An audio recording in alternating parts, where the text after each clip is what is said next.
What do you like about it? I like it too. I like the Kermit frog. Yeah, it's not Kermit. It's not Kermit, but it's better than It is Kermit. Yes, the Telling Tales. It's a library, a little library stuffed toy that we had. For the most part, other than the binders down there that people have given me. So. It's What Kermit. is the metal ring, bronze one? I know it says something So on the this seat. is this one here. Yeah. This is very heavy. It's Ville de Courcelles-sur-Mer. So that is the town of Courcelles by the ocean. Cool. That's in French. So we have, there is a museum, and that's what it looks like. Is that the museum you went The to? Juno Beach Museum is in France. Yeah. So when the big battle was happening, big D-Day battle in World War II was happening, they landed on the beaches of Normandy, but also right in this town. There is a big museum for Canadian soldiers who died on the landing of D-Day at Juno Beach. So we visited there at the 75th anniversary, and the mayor gave me that coin. So there's lots of cool stuff in here. From one day to another. Yeah, a friend of mine gave me that because she thinks I'm a superhero. So, It looks like a Viking. That's what So, it reminds me yeah, of, like a Viking night. Viking night. So that's where that came from. This is a visit to Japan. So there I am there. Japan? That's We so did. So cool. we met all the other city council for Japan because we have a twin city in Japan, Itabashi, which is just outside Tokyo. It's a little bigger than Burlington, but That's so cool. so we We've always do wanted to go to exchanges. Japan. Yeah. And then what do we have over here? So we have another twin city in the Netherlands, and this is so the city of Apeldoorn is our twin city, and they gave me, this is the Queen's Palace. Oh, This that's is a so plate. cool. Is the Buckingham hat? The Queen in Apeldoorn. Oh, wouldn't it be a Apeldoorn, the triplet? Netherlands. Yeah. Cool. So this is The the triplet. Palais Het-Loo is what they call it. I don't know, man. Good. The Is it spoon is from Itabashi as well. cool? It goes into a little mug which I probably took home. And the clock was from some friends, constituents who were very happy that I helped them with something, so they gave me that. Cool. This is from Itabashi. It's like It a little says dimple. Burlington and Itabashi 30th anniversary of our twinning. It's a little cup. Cool. Oh, what's the one little dots on it? Just design? It's just the design. It looks yeah. cool though. It does. I like how in front of all this, like memorable stuff, you just have a little plant, like right there. Little plant. Yeah. Oh, and little moccasins back there. Oh, Oh, my cool. God. Were those your child? No, they were not. This was a friend gave me those. Those were in memory of children who were sent to residential schools Oh. who never came home Oh, from those. Yeah. I'm literally So doing lots that of right good now in things. school. Oh yeah. Yeah, and I have a 20-minute presentation. Wow. That's a 20? great- Yeah, 20 There minutes. too. They all tell a different story, but Yeah, they are really cool. They're so old, they're in black and white. it's okay. And you should start. You start what? Question first. Oh. Start. Hang on, should we use this? Yeah. We got you these. Oh my goodness. They're called Dias. We use them on Diwali, which is like this celebration of the Festival of Light. Yeah. That's next Monday or Yeah, it is, Yeah. yeah. Yeah. Oh, It is. that's great. That's beautiful. These are little candles, eh? Yeah, I know holders here. That's so nice. Thank you so much. No That's problem. very kind of you. I love candles, and these are even my campaign color. Orange and blue. And maybe you can Very put them nice. there. I Maybe you can, put them yeah. there. Well, I would want to burn them, so I don't know if I can burn them in here, but I will put them in a space. Where should I put them? You know what? I'm gonna put them right here so people see them. To kind of match my. That's from Yeah, Japan that looks too. nice. We have so much stuff in Japan. There's lots of cool stuff in here. Yes. Yeah, there is. Hey, Shelby. Okay. So let's get started. Okay, you're up first. Wait, no, you're up first. Okay, fine. Okay. What is your educational background? Very good question. So I decided, I was always a read a lot of books, and I used to write stories as well. That often happens with people who like reading, you like to write. So when I was a kid, I did a lot of reading. I wrote my own stories, I wrote my thoughts in a journal. And then after I graduated high school, I loved English class, that was my favorite. I decided to go into journalism. So I went to Carleton University in Ottawa, got a Bachelor of Journalism, and then when I graduated, got my first job in Toronto, working for a magazine. I eventually started working in radio and television, had my own business, and then I decided to run for elected office, and that's what I've been doing ever since. Wow, So, you must have had like a long journey. it was a long journey. Yeah, it was about 20, I did that for about 21, 22 years, and I've been doing this for 12. This is wow. the end of my 12th year. So I was a city councillor for 8 years, 2 terms, and then mayor for 4, and the big vote, as you probably know, is next Monday, so I Yeah. hope to be back for another 4. Good That would luck. explain all the little Thank you. campaign signs we saw Yeah. all along the roads. That's for They were like Oakville. stuck in the ground. That's for Yep. Oakville, Annika. What? There are, well, the election is all over the province. It's the Yeah. same day. So no matter where you live in Ontario, It's still one day for elections. It's all on Monday. Yeah. okay. Next question: why did you want to run for office? Another very good question. So I started out as a reporter, so I covered events and would interview people and put together sort of news and facts. And then I shifted into opinion writing and was on talk shows where I was a panelist, where we would talk about issues and I would give my opinion. So it was actually one of the best jobs ever because people paid me for what my opinion was. So why would I leave that? It's a very good question. But I would often talk about things that mattered to me a lot, and I would say, the government should do this or somebody should do that, and so my opinion became, this is what you should do. And at a certain point in my life, I realized I didn't just want to tell other people what to do, I wanted to get in there and do it myself.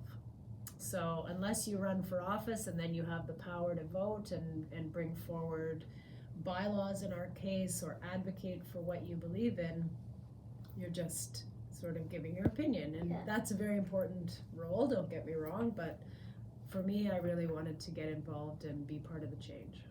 That's really nice. So basically what you're saying is that you enjoyed giving your opinion, but then you decided that maybe it's time that I take my opinions into action. There right? you go. Well said. That's Thank you. exactly what it is. Words into action. Yes. Okay, next question. What is the hardest part of your job? You know what? The hardest part is when you believe so strongly in something and you've worked at it so hard and you still can't get it done. Because I'm not all powerful, right? I get 1 vote on council. So there's 7 of us, so I have to persuade at least 3 other people to support me if I'm bringing forward a motion or an action. There has to be a majority. That's 4 out of 7 have to agree. And it doesn't always happen like that. So the hardest part is when you really believe something is the right thing and you've worked really hard to make your case and try to persuade people and you know it's going to be a close vote and it fails. And then you got to figure out, okay, now what do I do? Do I give up?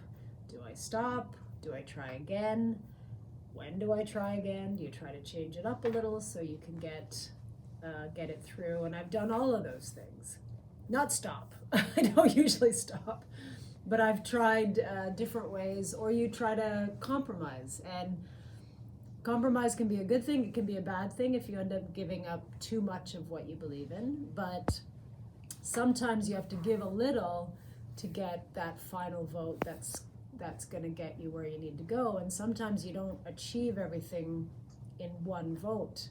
It's many, many steps along the way, and it can go off track at any one of those steps, and that's when it gets really tough. So when there have been votes that I believed in that didn't go through, I came home and cried about those. Those were hard. And then you pick yourself up and you try again. Yeah, that happens a lot to me because I Crying? do, well, not Failing? crying, Yes, but yeah. failing a lot. So like when I have this robotics thing, right? So one time my sister and I, right? So one time my sister, she lost a competition, but then the next year she won, and then the next year after that she won, and then she stopped, and the next year after that again, I won for her, and then this year we're hoping that we win again. Wow. So we've had quite a winning streak. Thank you for sparing the most embarrassing moment. Don't worry. Failure's not embarrassing, you know? No, what I did is embarrassing. Ah. I literally started sobbing. This was Yeah. in 4th grade. I would like to point out. Well, you know what? Adults cry too. I cried when I lost very important votes, so that's normal. Yeah. Remember, like, all the small steps you take and mistakes you make, they're steps. Literally just to get you to your goal. Absolutely. They are. Stop pretending like you know what you're talking about. Yes, I do. Okay, next question, Danica. Okay, no, I am not implying anything before we go that route, but what is one thing you would fix in Burlington if you had all your budget and tools needed? I asked you this before, but I want to record it.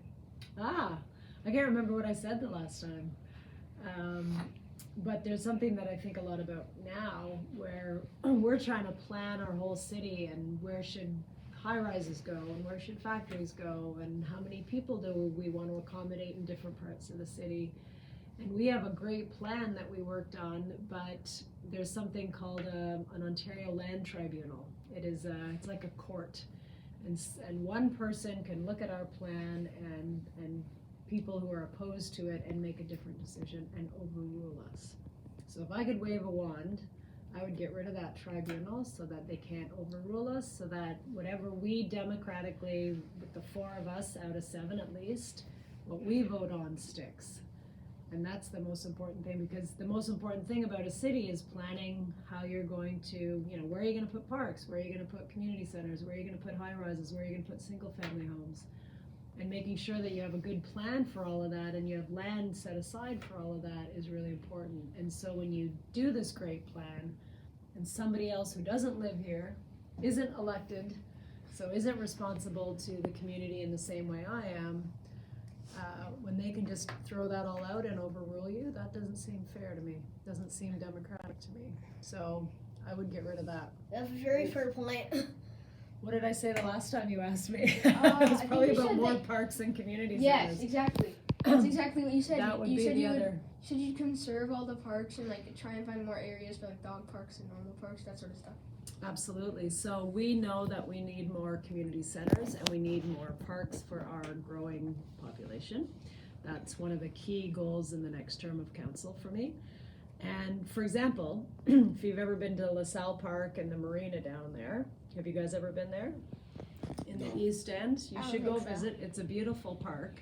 It's fully within the boundaries of Burlington, but we don't own it. It is owned, oddly, by Hamilton.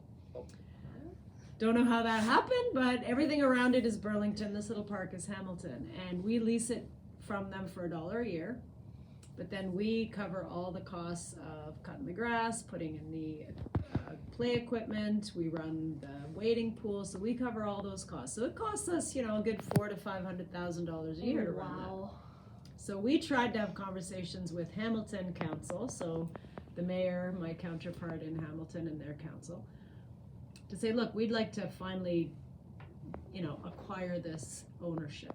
And so let's talk about that. Well, they had a couple of councillors who I will mildly describe as hotheads, who thought it would be a great idea to pretend like this was developable land, price it as if you could put high rises or if you would want to put high rises, which would have made the land worth 20 to 30 million, and then ask us to pay them for that. And we said no. Maybe we'll send you the bill for all the upkeep that we've had to pay for the last 40 years, because it's well more than that. And everything just fell apart because there wasn't a reasonableness in Hamilton Council, and we weren't just going to write them a check. We wanted something fair. So I'm hoping now Hamilton is going through a big change as well, and they'll, like I said, all the councils are up for vote at the same time on Monday. So we'll know who on Hamilton Council. They're going to have a new mayor because the current one stepped down. They're going to have some new councillors. The hothead is not coming back. He stepped down, thankfully. So I'm hoping in the next term, we'll have a much more reasonable Hamilton Council that will come to a reasonable way to transition the ownership from Hamilton to Burlington. And why that's important is that if you own the land, ultimately you control what happens there. Exactly. If we don't own it, in theory, Hamilton could bring forward an application to put high rises there, and we would have to find a way to fight that. So we want to own the land. And then around each of our GO stations where we're building new communities, we want to have parks there. Dog parks is one.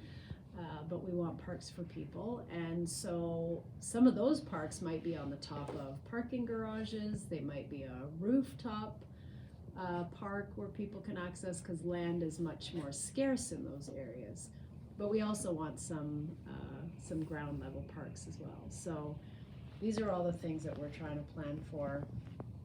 Because our population is growing, we know that there's lineups at our community centers, there's never enough ice time, there's never enough gym time to go around, because we've been growing so fast as a community, and we need more parks and community centers. So yeah, I don't think it's logical to have so the entire area around one park is Burlington, but then the park is owned by Hamilton, and then when you you rent it, right? For every year, and right, and then they make you, okay, so I'm gonna need you to cut the grass, and we're gonna charge you for that. Cover the upkeep. Yeah. And we're gonna charge you for that.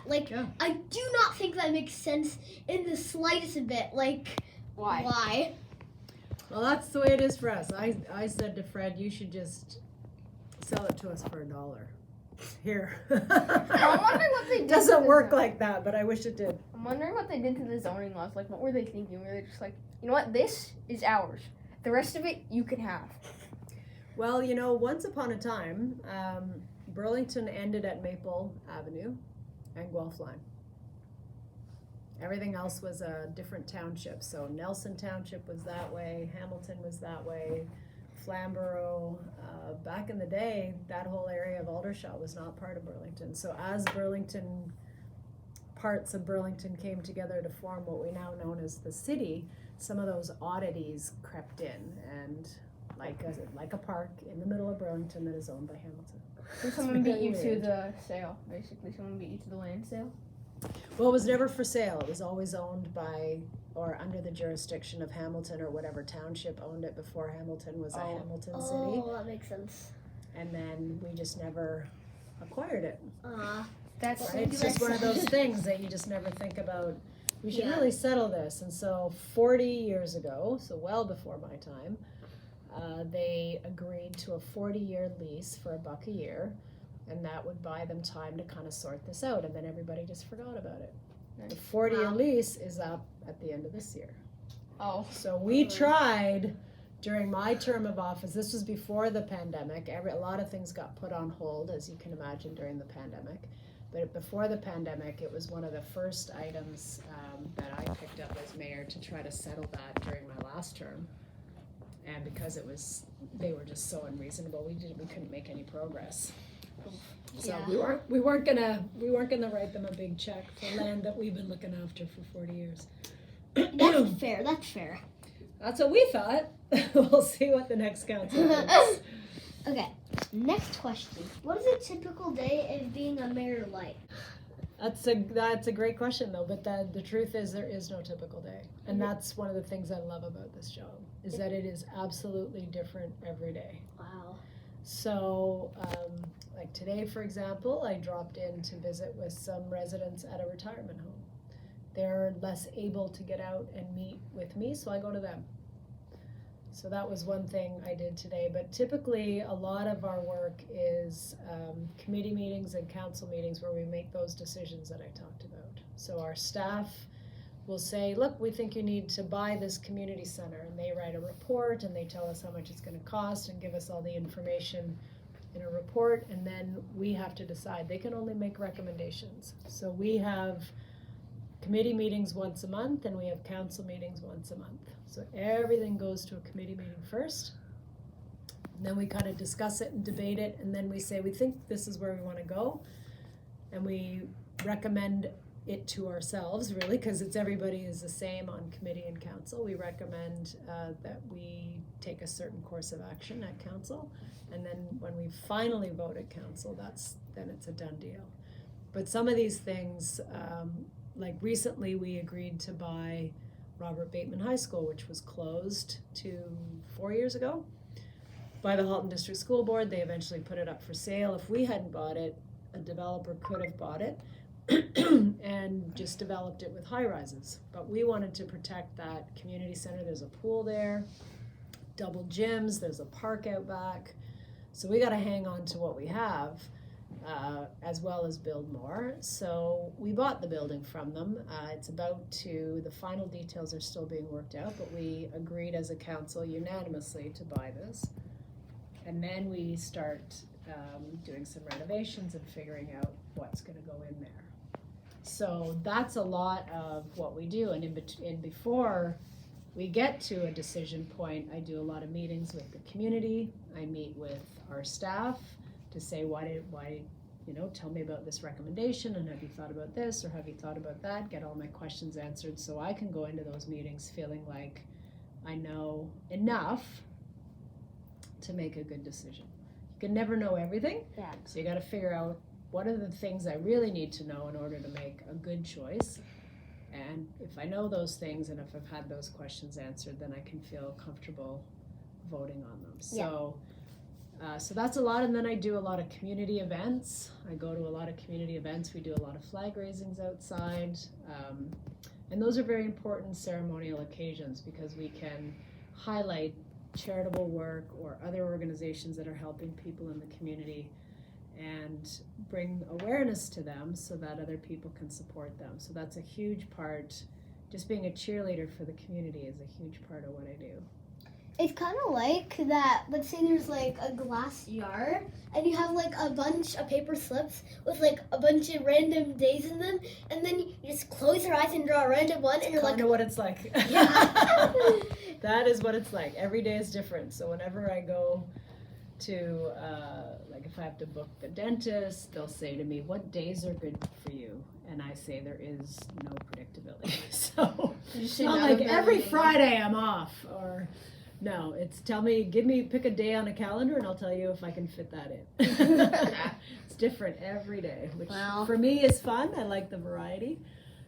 That would probably not be great for people who like routine or predictability. Yeah.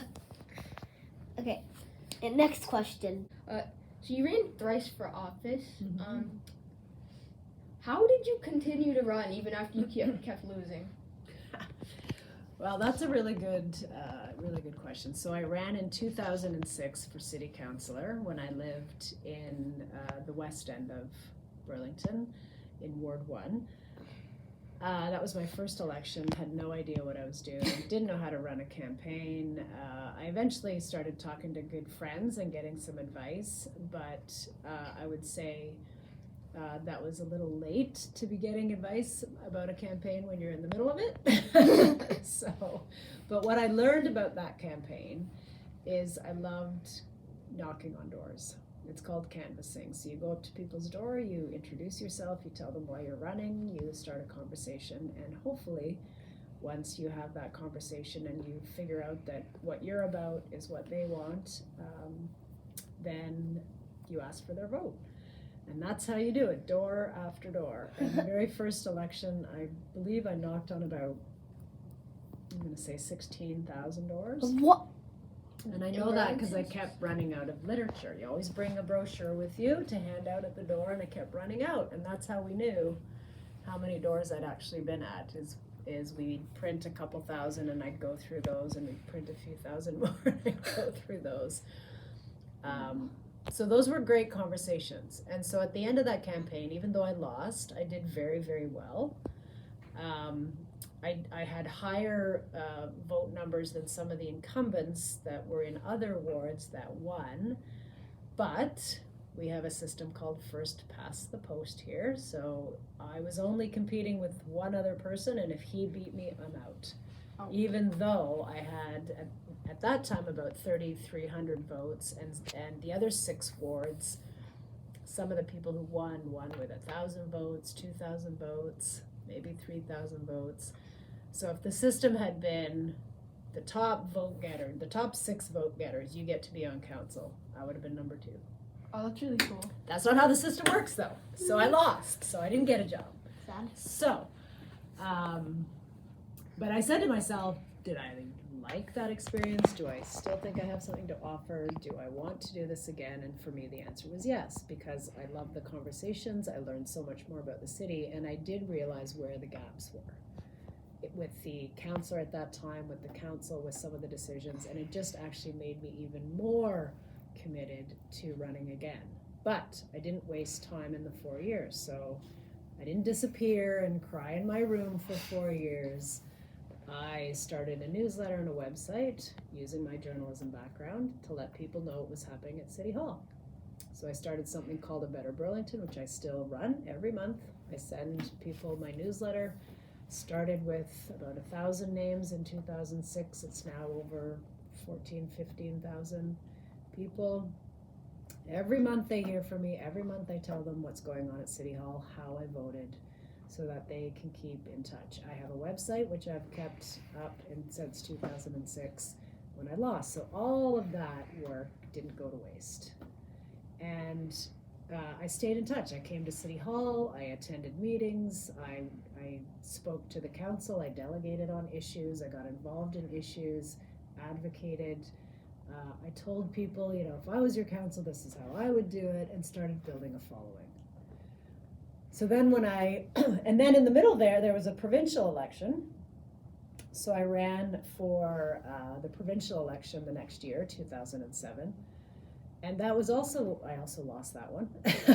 Very, very close though, lost by about 3 votes per poll. So that was heartbreaking. However, I learned that my heart was really in city politics, because at the provincial level you have to pick a political party. And sometimes people will judge you for no other reason than what party you belong to. Doesn't matter about your ideas, doesn't matter about your platform, doesn't matter what you've done before. Just, are you the right color, are you the right party? And that didn't ever sit well with me, because I really like things to be about the ideas, to be about what we can do together, and if we could agree on, this is the right course of action, then let's work together. And I now on my campaign team have people from every political party. People often ask me what political party I'm from. And even though I vote in every election, I don't tell people, because I say to people at the municipal level, it's all about the ideas, and I keep party politics out of it. So I don't endorse candidates, I don't pick a party, I don't say this person's better than that person. I work with, at the provincial and federal level, I work with whoever the voters elected. Even if I don't particularly like them, and if I didn't vote for them, I still work with them, because that's respecting the voter's choice. So, so I lost that election in 2007, but I learned that I didn't really want to be in party politics. So that was good learning. So then in 2010 we moved downtown, different ward. And you don't have to live in the ward that you run in. You do have to live in the city, but I've always believed it's important to live in the area that you want to represent on council. So I ran again, and that was the one. Third time was the charm. So now I was running against, every election I've run against what's called an incumbent. The person who has the job right now. And that is really, really hard to beat an incumbent, especially at the city level, because the biggest thing people know about you is your name recognition. So I looked back at, in 2006 I ran but lost, but a lot of people learned my name. In 2007 I ran but lost, but a lot more people learned my name. And I was doing this newsletter for 4 years, and I was showing up at city council, and I was building a community group to advocate on the issues. So I was very well known by then, because of all the free volunteer work I had done for 4 years in between elections.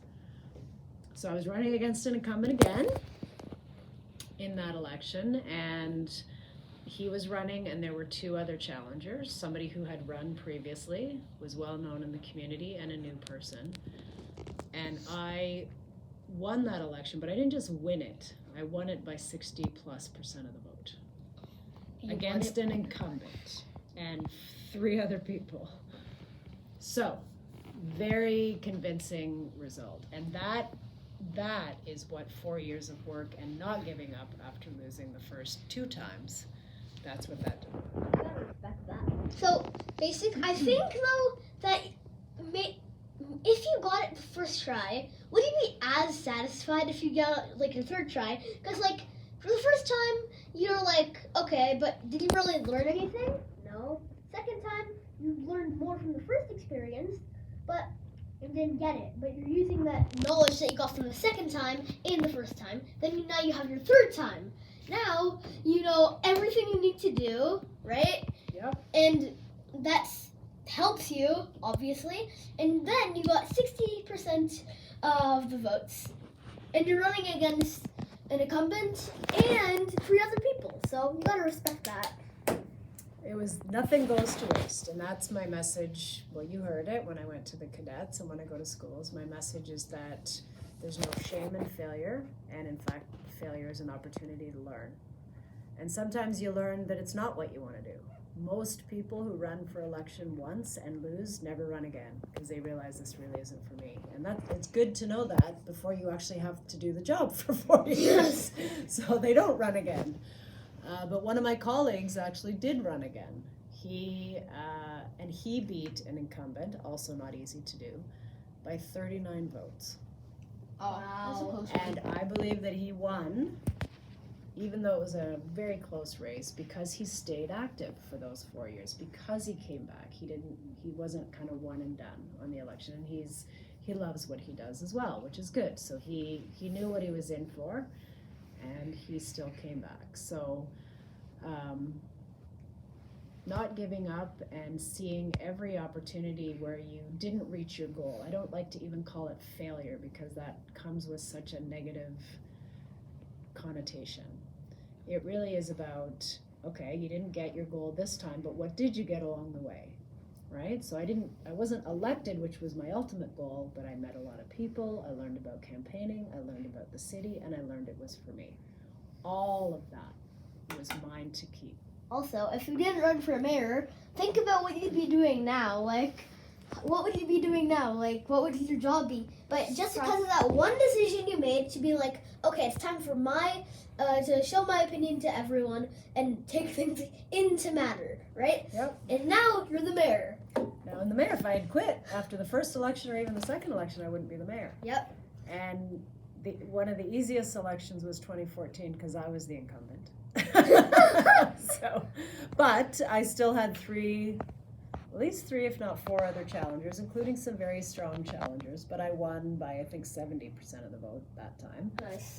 And then 2018, the last election, I ran against the current mayor. So I have always run against incumbents unless I'm the incumbent, right? And the times I've lost, I've been beaten by incumbents, and the times I've won, I've beaten incumbents. So, but I still, and I'm out now, so I'm the incumbent again this time, so I have that, but, people will say, well, it'll be easy for you this time. There's nobody, because you're the incumbent, you have the advantage. And I say, well, incumbents can be beaten. I've beaten 2 of them. And it's 12 years of hard work that will deliver a victory should I be successful next week. It's not just, in fact, even before that, it's the 12 years I've served on council that have delivered the results that we were able to have this last term, and the experience that I bring to the table. And I'm still out knocking doors. So I was out knocking doors Saturday and Sunday for several hours. And I happened to be in the neighborhood where I ran in 2006. There are still people today who remember me knocking on their door. How long ago is that? 8 years ago? 12 years ago? That's a long. They still remember me because I took the time to listen to them. And so that investment of that election, even though I didn't reach my goal that time, people still remember the hard work. And that will help people to vote for me this time, hopefully. One thing. So, next question. How do you feel about the upcoming election? I feel very confident that the probability is that I'll be back. And the reason I say that is because I've been out knocking on doors, talking to the community since June. And I've still had my job as mayor, so I didn't get to quite as many doors as last time, but we printed 7,500 brochures, and I will run out in the next day or two. So that's how many households and houses that me and my team have touched, and lots more conversations. So when I'm out talking to people, what they're telling me is they like the job I've done. They remember me from when I was a counselor. I knocked on their door before. They know my heart's in it. They know I work hard, and they like some of the progress that we've been able to make. So based on what people are telling me at the door, there's a good chance that I'll be back. But you wait until the votes are counted. You have the advantage. I like it a lot, and Yeah. so the name recognition that I've built up has been through a lot of hard work. That's why you have the advantage. Also, you also have your article that you made, right? You know, The newsletter. Yep. Mhm. And a lot of people who, most of them are in Burlington who read it, right? So that's also one thing. So they can recognize you from that as well. So that's another way you have the advantage. Yep. Next question. Sorry. How do you run a good campaign besides going door to door? Door to door is a huge part of it. Now, you can't get to every household in Burlington. There's 60,000 households, 200,000 people live here. Wow. That includes kids, though, so it's people who can't vote in that number. But 60,000 doors to knock on. You can never get to that many. So you have to figure out where to go. Where do you think it will make the most impact and make the most difference to visit? And so you look at where the high voter turnout rates are. So after the election, they'll break down by poll, here's how many votes I got versus the other 4 people that are on the ballot. But they'll tell you how many of the total number of people who could cast a vote, how many did. That's your voter turnout. So let's say 1,000 people can cast a vote and only 500 do. What's your voter turnout? 500. What's the percent? 50. Right. We won't get anywhere close to that, sadly. Voter turnout in city elections is closer to 30%. That means only 30 people out of 100 who have the right to vote actually cast a vote. So we go to, and so you don't know how people voted, but you know how many. So you look at all the polls, you see how many people voted, and you go to the high voter turnout area to make your case, because you know those people will go out and cast a vote. And that's what you want. And in a limited amount of time and resources, you can't get to every door. That's one way to do it. But just being available to people, so I've answered dozens of emails from people, I'm thinking of voting you, but I'm not sure, answer this, these questions. So I respond, and then they decide whether they want to support me or not. I also get a lot of questionnaires. So official groups will, like Burlington Green, which is an environmental organization, they'll send all the candidates a questionnaire. You have a chance to fill that out, and then they'll publish that, and residents will see. Some people don't respond to those. I respond to all of them. I respond to all the emails I get so that people know exactly what I think, and sometimes that will cause them not to vote for me. And that's okay too, because they need to know. If I'm not gonna do the thing that they think I should, then they shouldn't support me, and they've got some other choices. That's democracy. Because everyone has their own opinion. Well, that's right, and I try to explain to people, here's what I'm gonna do and what I stand for, but here's why. And sometimes people will be persuaded, or they'll write back and they'll say, at least you explained it to me, I appreciate that. But then they can cast a thoughtful vote based on having done some homework. So, and then there's debates. So there have been 2 this election, a smaller number than previous years. But the Burlington Chamber of Commerce, which is a business organization, they organized a mayor's debate. I went to that. And then a local church community organization and like a tennis club, a private club, they came together and organized a debate of all the mayors, one of whom candidates didn't even show up. So it's hard to persuade people to vote for you if you don't come. So those are all the ways that you can run a campaign. We do some ads in the paper, we hand out flyers so people know what I'm about. I have a website, a lot of people will check out the website to compare, and the city has a listing of all candidates running. So people can look at my website and look at the 4 other candidates for mayor and decide who they want to support. So there's lots of different ways, and you have to be ready to, answer all those questions and be available to people, so as they're making their choice, they can decide whether or not they want to support you. But Nice. door knocking is key, and I do more than anybody else, I can tell you that. I've done it. The other candidates are not knocking doors at all. Wow. So that leaves the field for me to persuade lots of people who I've met who moved in during the pandemic who didn't know I was the mayor. What if you're So I have no advantage with those people except the earned advantage of having knocked on their door. So there's been a lot of people that it's kind of fun when I show up at their door and I say, hi, I'm the mayor. Asking you to vote for me again. And, announcing your dominance?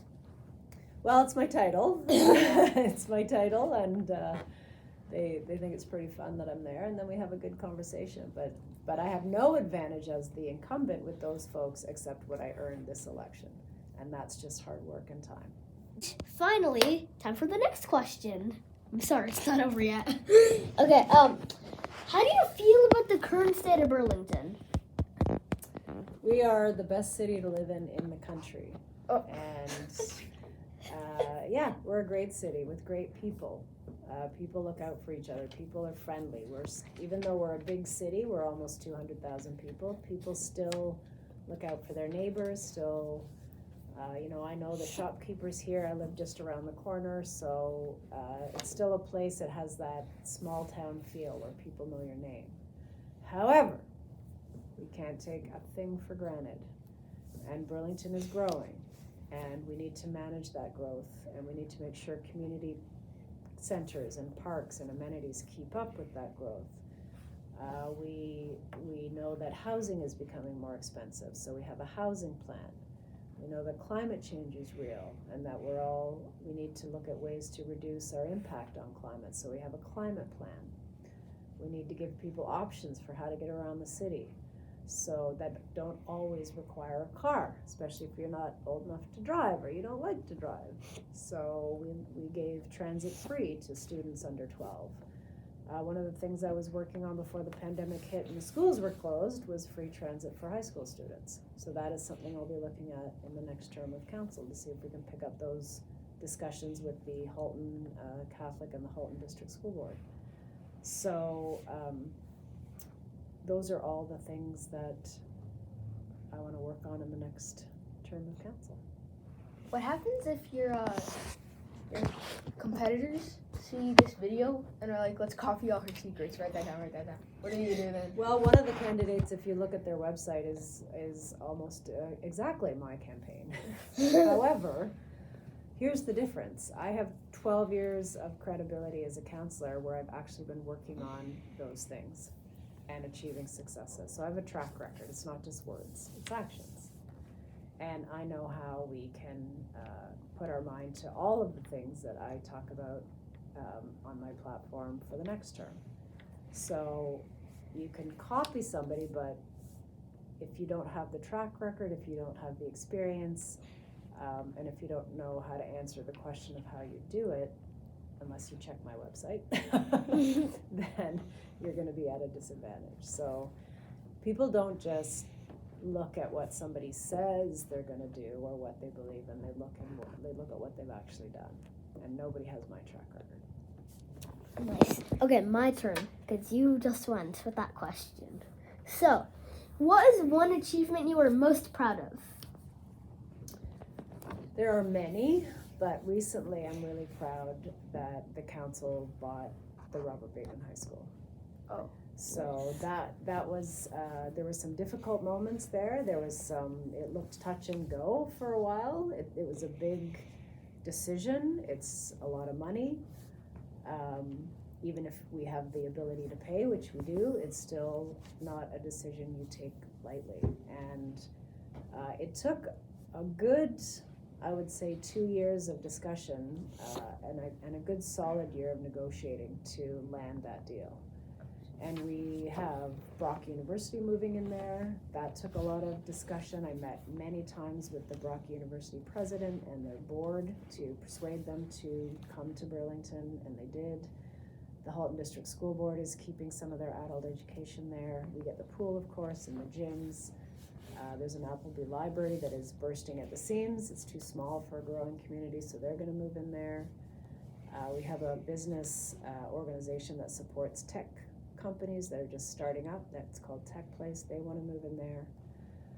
So putting all those pieces together and landing all those individual deals with everybody to figure out, you know, how they would contribute to buying this and what they would pay to rent from us that we could use to offset the cost of this. That was at least a year and a half of negotiation. And as I said, there were times when it was touch and go, where I didn't think the 4 votes were there.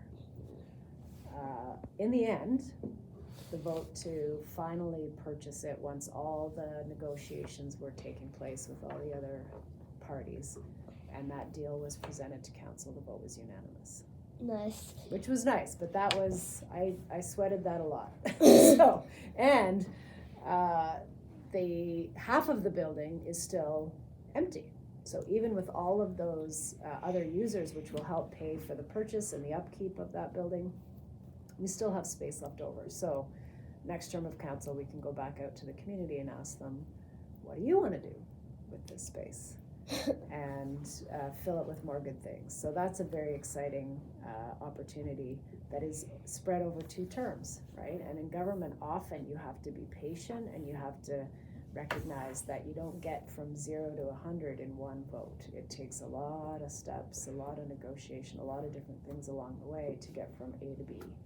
It's really A to Z, yeah, and all the letters in between. Yeah. And you have to keep up your passion for it. You have to keep up your vision for what it can be at the end, especially if there are little diversions or defeats along the way. So basically not suffer burnout? Not suffer burnout. How big is this school? Like big? Is that what? The building is big. It's 212,000 square feet. So when it was full, there were about 2,000 students in it. When it was ultimately closed, there was only about 570. How do you think you'll do in the upcoming election? I think you've already We answered just this talked about 5,000 that. times. Yep, I think I'll be returned. So check, the polls close at 8 o'clock on Monday night across the province, so you'll know who's elected to every position about 8:30, 9 o'clock. So check back in at 9 o'clock. By 9 o'clock, you should know whether I was successful or not. Can I ask another one? What do you like to write about? Oh, you know what? I don't do a lot of writing anymore, other than telling folks what's happening at City Hall. So I write a lot of, and I have people on staff that do most of my newsletter, where they will write what we decided at City Hall. I will contribute to what's called the My Take. So I tell people how I voted and why. So that's my opinion. So that's my opinion writing coming back in. So that part I work with my staff to create, but that's mostly what I write. So it's still opinion writing, kind of. He'll write this is what council decided, and then we'll work together on, and here's what I think about it. Did I support it? Did I not support it? If I supported it, why? If I didn't, why? So every month on the major decision, not every decision, because not every decision is of interest to the community, but on the major decisions, we tell people what the vote was and what my view of that vote was. So every month people know they can hold me to account, and they can tell me if they don't like it. So it's a great way to stay in touch and make sure that you still know where your community, what your community values, what they want. So you don't just show up every 4 years and ask for them to vote for you. Yeah. Okay. Next question. What were some challenges Dad, don't take that you personal. and Burlington faced during COVID-19? So there was a number of challenges. Part of it was just keeping up with the changing regulations, right? And I don't criticize the government for changing things. We did too, based on new information. You had to. So what we knew 1 month might have changed the next month, and so there was a lot of there's a lot of change.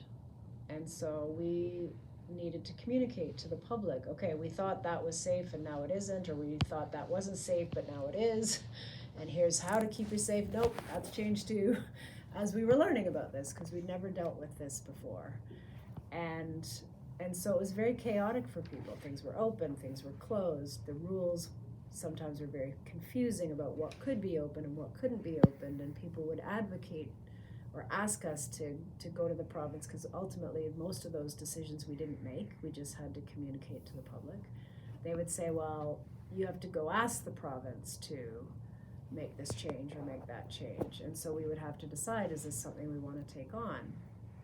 And so communicating to the public what was happening and why, advocating where we didn't agree, and most times we did, but there were times we didn't, and we pushed back and said, no, we need you to change this. And we did get a lot of success from the province when we advocated on different things, but that was hard. And the other thing that was hard is that people were suffering. You know, people were losing their jobs, kids couldn't go to school, people couldn't see family. There was a lot of suffering in the community, and everybody experienced it in a different way, right? Not everybody had the same, not everyone had the same experience of how the pandemic affected them, but we all were affected by it in some way. And as much as good things came out of it, we saw the community rally, we saw good changes come out of it eventually. There was a lot of pain and a lot of suffering along the way, and that's you know, people are still experiencing the impact of that. So they were hard times. That was probably the hardest, is I just knew there were people in the community who were hurting, and there was nothing that we could do about it except say, I know you're hurting, and we hope to get through this. New question: would you say all the pain and suffering the community went through was worth it? Nothing was worth this, going through this, but we didn't control that. This was a global pandemic that we just had to respond to. And what I can say though is that how people responded showed me how good and kind and resilient they are. So there were good things that came out of it, but I would never wish it on anybody or want anyone to have had to go through it. That makes a lot of sense. Okay, so 2 more questions. No, sorry. We're running out of time. So what book or movie character would you relate to the most?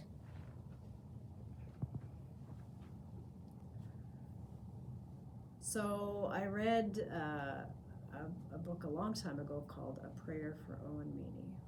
It's about a young boy who knows that he's destined to do something good one day, but he experiences a lot of failures and a lot of bullying along the way. But one day, and I'm not going to give away the ending, he fulfills what he has always thought his destiny to be. So it's about perseverance, and it's about not giving up.